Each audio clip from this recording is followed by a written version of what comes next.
Hello mga master, Jilos Lord po at welcome. Sa video na ito mga master, i-share ko lang sa inyo tungkol sa nangyaring sa aking Facebook page ay nahack po yan mga master. Yung Jilos Lord na may profile na black and white na may JL at Jilos Lord sa baba. Ayan po ang account ko mga master ay nahack po yan na mayroon po siyang 7.1 almost followers na yung mga master no, na-hack po yan. So kung ano man po yung mga matatanggap nyo ng mga mensahe, comment o kung ano pa mga post dyan ay wala po, hindi ko po yan wala pa akong kinalaman dyan sa ngayon dahil hindi ko po yan hawak ngayon.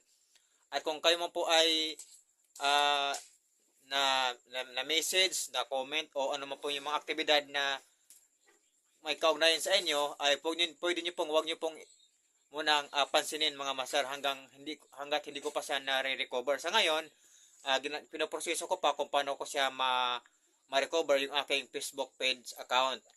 At ayun lang po no. So mag-ingat po tayo sa mga hacker na kagaya ngayon, na-hack po yung aking Facebook page account. So mayroon po kayong diyan lumalabas na node na photo or picture. Huwag niyo po yung i-click mga master kasi baka yan po yan ay isa po sa pwede po kayong ma-hack dyan yung nilagay niya na link o ano man yan.